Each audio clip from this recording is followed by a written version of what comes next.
Well, folks, it's Super Bowl Sunday here in America. We've got a big game, a big audience, and a big halftime show that, let's be honest, most people aren't exactly lining up to watch over on Turning Point USA with Kid Rock. But before any of that, we've got a breaking story for you. America News proudly presents what we're calling the first ever pedo pregame show, and you're going to want to see this, I promise. We'll get to it in just a moment right after this quick preview. Take a listen. Speaker Johnson covering up for pedophiles. You catch that? That's right. Speaker Johnson lining up as tight end. What's in this so-called final batch of documents? It's worth noting these materials were released more than 40 days after the legal deadline the Department of Justice had to make them public. And make no mistake, this is an all-star lineup. Millions of pages of Jeffrey Epstein materials detail the powerful men who once moved in the disgraced sex offenders circle. Yes, the same Epstein that Donald Trump says he barely knew at all.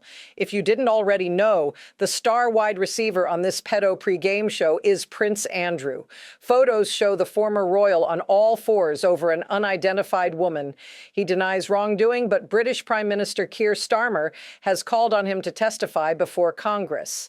After an unfortunate injury to Bill Clinton, the next wide receiver steps in. This appears to be an email from Elon Musk to Epstein in 2012 asking, "What night will be the wildest party on your island?" That email was sent 4 years after Epstein pleaded guilty to soliciting a minor for prostitution. Musk, who has repeatedly called for the release of an Epstein client list, denies any wrongdoing. Newly released documents also show Commerce Secretary Howard Lutnick arranged a visit to Epstein's island. Afterward, Epstein sent him a message saying, "Nice seeing you." And who owns our fabulous pedo pregame show? Emails show New York Giants co-owner Steve Tisch asked Epstein to connect him with women. In a May 2013 email, Epstein invited Tisch to his mansion late at night. Tisch replied, "Can I expect trouble?"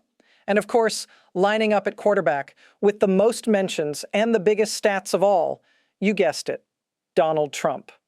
Trump has consistently claimed he kicked Epstein out of Mar-a-Lago and ended their relationship decades ago.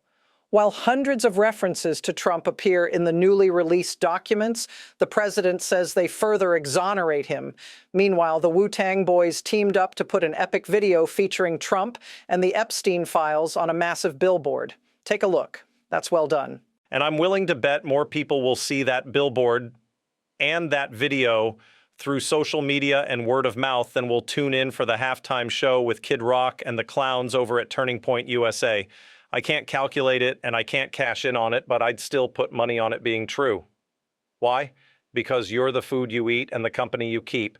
And if you don't think that multimillionaires, billionaires, and elites flying around on private jets all know each other, have known each other for decades, along with their fathers and grandfathers, you're kidding yourself. It's a small, tight-knit circle. Jeffrey Epstein was connected to all of them. And that's why, nearly 30 years later, we're still fighting to get the full truth out. So enjoy your Super Bowl Sunday. If you watch the game, have fun.